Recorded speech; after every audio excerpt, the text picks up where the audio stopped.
মা, হ্যাঁ তুমি এখন ফুলকপিটা কি করছো? ফুলকপি এটা তো রাইসের জন্য করছি আমি। ফুলকপির জন্য বানাচ্ছি হচ্ছে এই যে ফুলকপিটা একটু হালকা বয়েল করে নিয়েছি, একটুখানি বয়েল করে নিয়েছি। এরপর আমি কড়াতে ওখানে সাদা তেল দিয়েছি, সাদা তেল। তুমি একটু সরে যাও। আর এই যে পেস্টটা আমি দিচ্ছি এর মধ্যে টমেটো আছে, রসুন আছে বেশি করে, টমেটো আছে, আর আছে হচ্ছে আদা, মানে একটু চাইনিজ টাইপের বানাবো। এই তিনটে মোটামুটি এর মধ্যে আছে। যেহেতু ফুলকপিটা আমার একটুখানি বয়েল করা আছে তাই জন্য আমার বেশি খুব একটা অসুবিধা এর মধ্যে হবে না।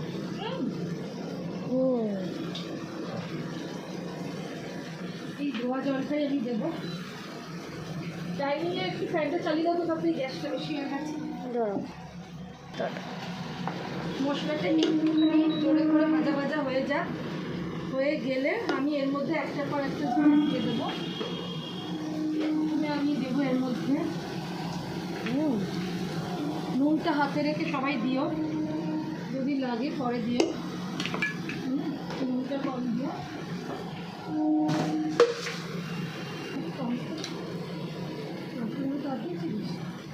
তারপর দিলাম একটু লাল লঙ্কা গুঁড়ো। এটা কিন্তু কাশ্মীরি লঙ্কা নয়, এটা আমি লাল লঙ্কাই দিলাম। কিন্তু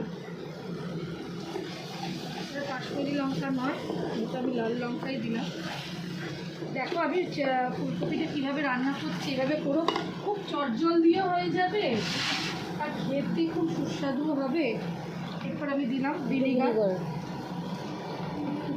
দিলাম, টমেটোও দিয়েছি, ভিনিগারও দিলাম। কারণ আছে দুটো দিলাম কেন, একটু যেহেতু একটু এটা চাইনিজ টাচ থাকবে তাই একটু টক হলে অসুবিধা নেই। হ্যাঁ, এবার একটুখানি হলুদ দেবো না। হ্যাঁ, এবার দেবো আমি একটুখানি মিষ্টির জন্যে, রাইসের সাথে খাবো, একটু মিষ্টি মিষ্টি নাহলে ভালো লাগবে না। সুগার ফ্রি দেবে, এই যে সুগার ফ্রি, আমি বাড়িতে সুগার ফ্রি ডাস্টটা ইউজ করি মিষ্টির ক্ষেত্রে, ইউজ করি। ভালো, মানে স্বাস্থ্যের জন্য তো ভালো, এটাই মেন সমস্যা। এইবার আমি এর মধ্যে অ্যাড করবো এই বয়েল করে রাখা ফুলকপিগুলো এই সময় না একটুখানি ডাঁটা শুদ্ধ দেবে। কেন ডাঁটা শুদ্ধ দেবে? কেন এখন তো মানে সিজনের প্রথম কপি, এখন মানে ডাঁটা শুদ্ধ দিলে খুবই ভালো লাগবে। ডাটা মানে গ্রিন রঙেরটা তো? হ্যাঁ, ডাটা মানে গ্রিন। হ্যাঁ, গ্রিনটা শুদ্ধ দেবে। আর মশলাগুলো একটু মাখিয়ে নিই। এরপর এর মধ্যে আমি কালারের জন্য একটু কাশ্মীরি রেড চিলি দেবো, সানরাইজ দেবো। আমি সানরাইজে সবসময় রেড চিলিটা ইউজ করি, এর কালারটা আমার খুব ভালো লাগে। যদি কি অন্য কিছু করতে পারো তাহলে সেটাও করতে পারো। এবার যখন লেগে যাবে তো মশলা ধোয়া জলটা একটু দেবে, এই মশলার জলটা, সেখানে কী হবে একটুখানি মশলার ফ্লেভারটাও থাকবে, ভালো হবে। তাতে আমাদের গার্ডার দিয়ে মশলাগুলো পুরো মাখিয়ে নিয়েছি। এর মধ্যে না আমি বেশি জল দেব না। এবার আমি একটুখানি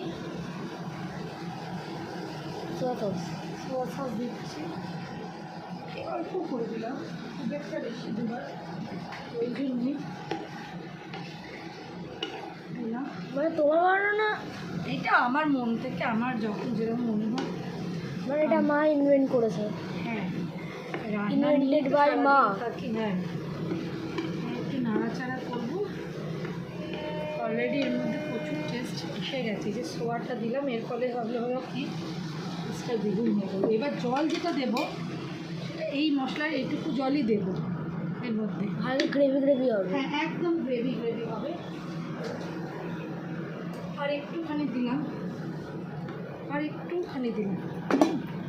এইটুকুই দেবো, কারণ এটা রাইস দিয়ে খাবো তো, তাই এটাকে খুব বেশি আমি করবো না। এর মধ্যে কোনো গরম মশলা পড়বে না, কিন্তু নামাবার আগে আমি একটুখানি ঝালটা চেক করব, করে আমি একটুখানি ধনেপাতা ছড়িয়ে নামাবো, রাইস দিয়ে খাবো তো ওই জন্যে। এটা একটু বন্ধ করে দিই, একটুখানি ফুটে ওঠার পর আমি এটা খুলে দেবো, পুরো খুলে দিলে তাড়াতাড়ি টেনে নেবে। ঠিক আছে, আমি আর একটু বাদে তোমাদের দেখাচ্ছি না কীরকম দাঁড়ায়। স্টার্ট। হয়ে গেছে রান্নাটা, এইটুকু গ্রেভি আমি রাখবো, না হলে কী হবে খাওয়ার সময় পুরোটাই টেনে নেবে, বুঝলেন। আর এখানে কিচ্ছু করার নেই, রুটি পরোটা লুচি যে কোনো দিয়ে সুগারের পেশেন্টকে এটা তেলও খুব একটা আমি দিইনি, দিতে পারো, কারণ হচ্ছে আলু পড়বে না, একদম রাত্রিবেলা রুটি দিয়ে খেতে পারো। ক্যাপসিকাম পারলে কিছু একটু মানে ক্যাপসিকাম, তারপরে একটু বিনস পেঁয়াজ পাতা দিয়ে দেবে, একটু অন্যরকম খেতে হয়ে যাবে, ভালো লাগবে। এই ধনে পাতাটা একটু আমি মাখিয়ে দেবো এইখানে, মানে পুরোটাই লেগে যাবে। হ্যাঁ, জাস্ট মানে অনবদ্য খেতে হবে, আমি এটা বলে দিচ্ছি, কেন তোমার তো তোমার রান্না তো আরও বেশি হবে। হ্যাঁ, আমার রান্না বলে না, আমি রান্নাটা নিয়ে যে কোনো জিনিসের রান্নাটা নিয়ে আমি একটুখানি ওই করি, এক্সপেরিমেন্ট করে ফেলি। হ্যাঁ, এটা রুটি লুচি দিয়ে তো মানে জবরদস্ত একটুখানি বলতে পারি। এখানে কিন্তু আমি আজিনা মটর দিলাম না, কেন বেকার বেকার শরীরকে আজিনা মটর খাইয়ে কী হবে, অলরেডি তো এখন নতুন ফুলকপি অনেক টেস্ট হবে খেতে, কোনো কিছু দিবার দরকার নেই, ঘুটি তো চলবেই না এর মধ্যে। তো ডান, কতক্ষণ লাগলো বলো আমার করতে।